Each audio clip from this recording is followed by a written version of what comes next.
All right, Tennessee. You need to make your dang mind up because this crap's getting old.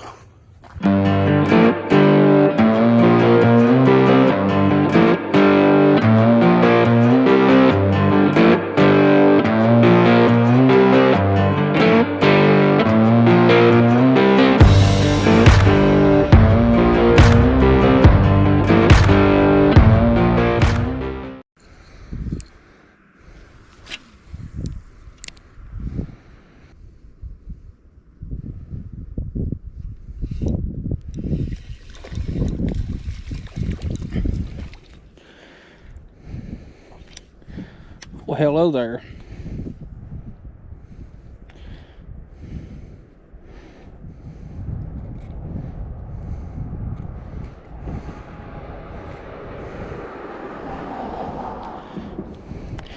You ain't big enough. Ooh, sorry. Even though you did kind of sling nasty old creek water in my face.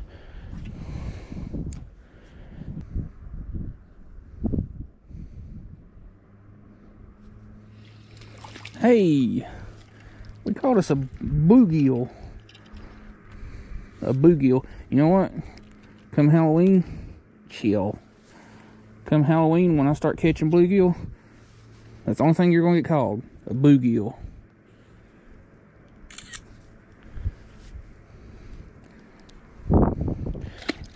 He liked that little socky fishing ice minnow thing.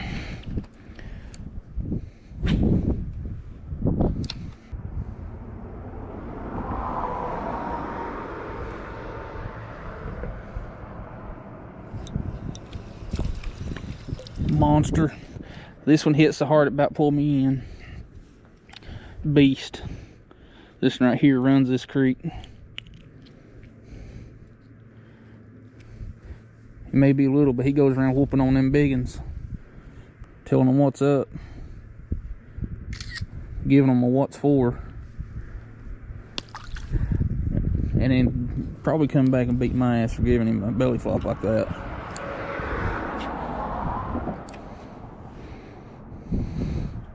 Alright, the bite has pretty much ceased to exist here at the crappie spot, and I'm getting really cold, so we're going to go hit one more spot, maybe catch something decent there.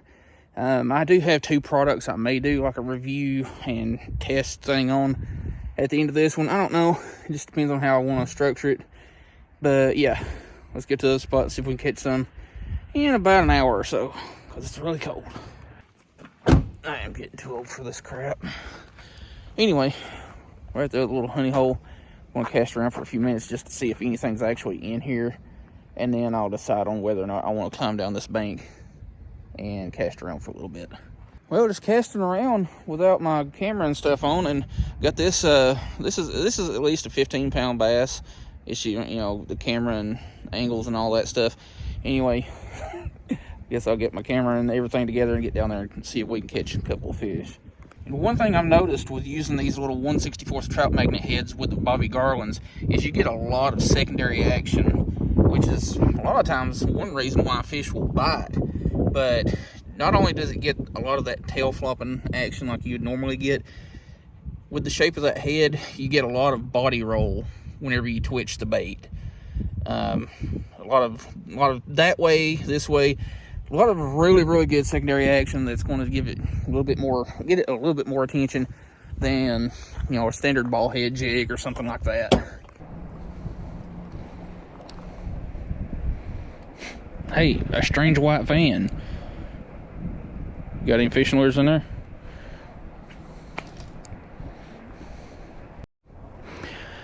And you know what's frustrating?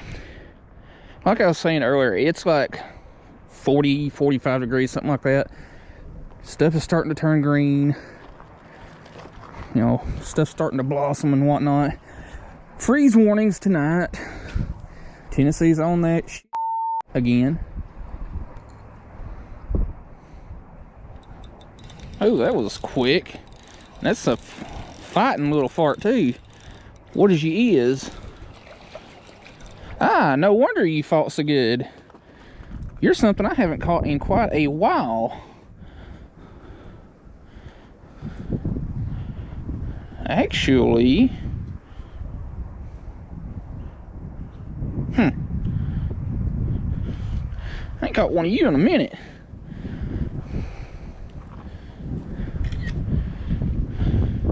White bass. You're a little bit small, so I'm gonna let you slide.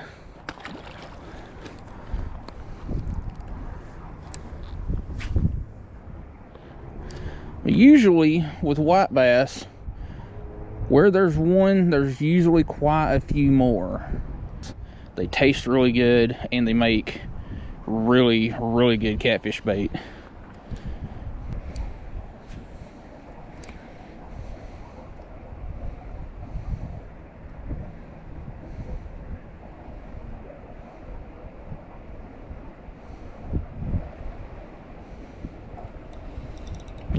Jeez. That bluegill fought as hard as that white bass I just caught a minute ago. I mean, that thing put the hurting on it. It was like, you know what?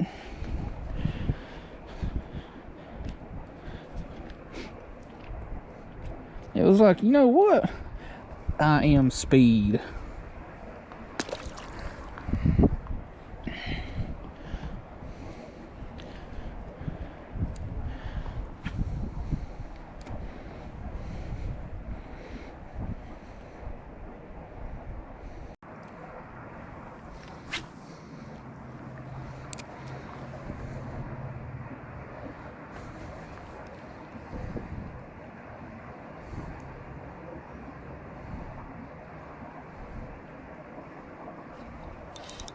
Hey, finally got another fish.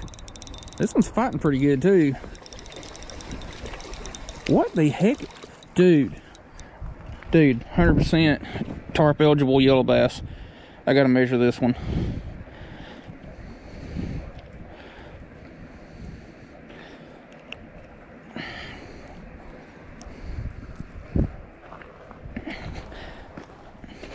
I'll get you off up there. I have 100% got away. I measure this one. No, you can't have that.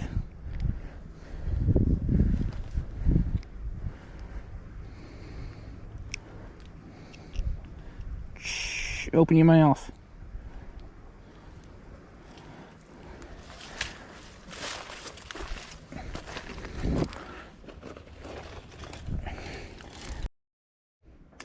All right, excuse the mess, but yellow bass in Tennessee have to be 11 inches to be considered tarp eligible, which is trophy class. Chill. I like using these really bright Stanley ones. It's easier to see. And dang it, so close. 9 3/4 inches. Not a tarp eligible yellow bass, but very, very close. Just 1 1/4 inches shy.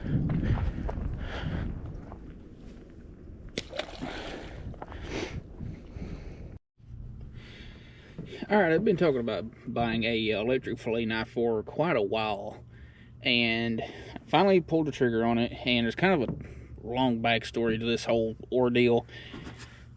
Anyway, I placed an order on fishusa.com, which is where I get a lot of stuff from, and they shipped it out.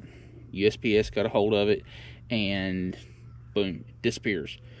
They delayed the shipping like 2 or 3 times, so I sent them an email asking what's going on, and turns out they emailed the last place that it was scanned at, and like I said, it was lost.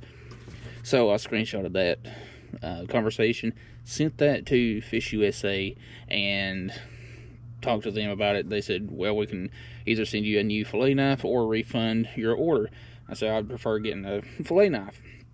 So they send it out, and what I knew was going to happen the day that this came in happened. The lost fillet knife and the one that they replaced it with showed up. Anyway, yeah. What we got here is a Rapala R12 HD lithium battery powered fillet knife. Got standard 2 blades of oscillator or whatever alongside each other, cut better. And the safety mechanism on this should feel very familiar to a lot of people, especially if you've handled firearms, because you have a selector switch. One here, well, it goes from either side, but if you can see there, maybe you can, maybe you can't, I don't know. You got a little red lock on that side, a little white lock. And what that is, it's not in fire mode, more or less. With the red light or red lock showing, pretty dang handy. And you got your button right here to take the blades out, swap them out, clean them out, whatever you got to do. And you got a battery meter here on the back. I didn't even notice that, to be honest with you. Huh. Whenever you use it, shows you how many bars of life you got left. That's actually pretty awesome. I literally just now found that out. Anyway, real comfortable grip. You know, rubber on top and bottom. Some kind of plastic frame, I guess. Hard plastic frame underneath. Removable lithium battery. And you've got a little LED light right here so you can cut in the dark. So, anyway, we've got a crappie here that we're going to cook. And as usual, we're on our super sanitary preparation area here. Never mind the scales from the last fish we filleted. Those are figments of your imagination. Anyway, like I was saying, you got a selector switch here for safe and fire mode. Always have to make sure they work.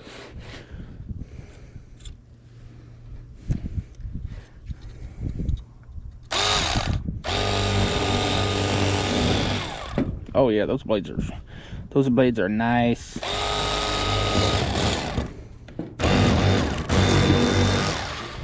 Get down here to where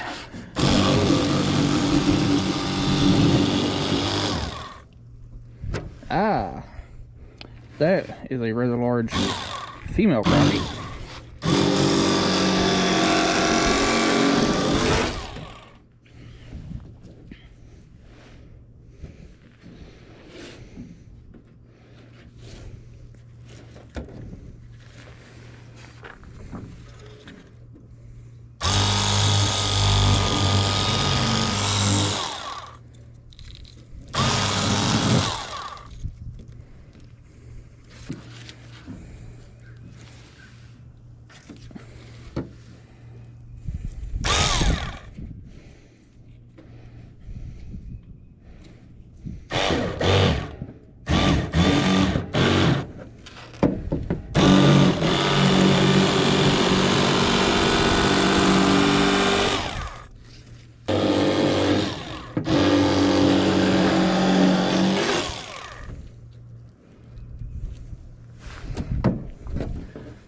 Alright, and the way I do this to get the fillets, or not the fillet, but the rib cage out, start at the top.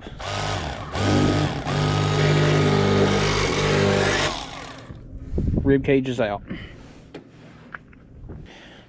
I would say our Rapala R12 works pretty good. Alright, I want to get our tiny little fillets washed off and change out this battery because it's about dead, and get to frying. Alright, we got the oil going. It's just about ready.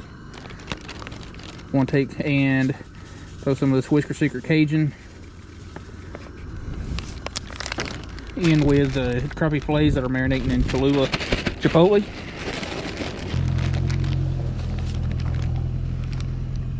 They could use a little bit more.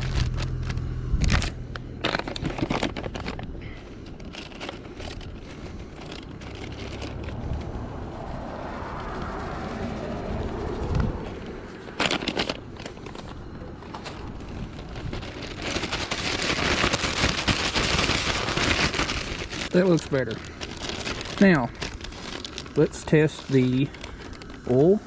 Oh yeah, Actually, a little too hot. Take our filet.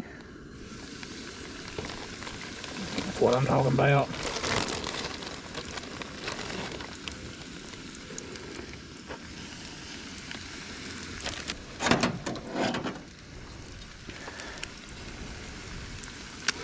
Tell you what, I wish GoPros had smell-o-vision.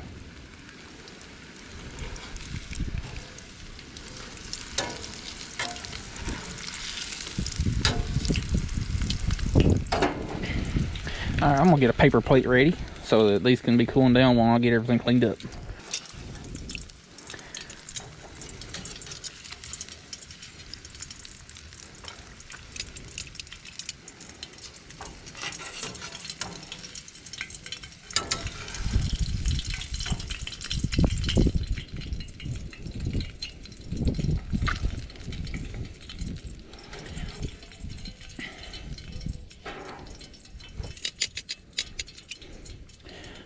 Alright, everything is off. And there's the finished product. In case you haven't seen it before, this is just a cheap Ozark Trail 2-burner setup. Runs off the green cans. Pretty nice. I like it. It was only like 35 bucks. Anyway, enough yapping about the burner thing. That ain't what y'all are here for. Again, marinated in Cholula Chipotle hot sauce and breaded with Whisker Seeker Cajun. Link in the description. Go buy you some. It's cheap. It's like $4.95 a bag.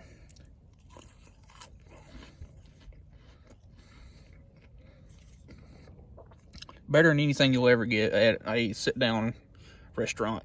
Or any of the fried fish joints. Nice and crunchy and crispy.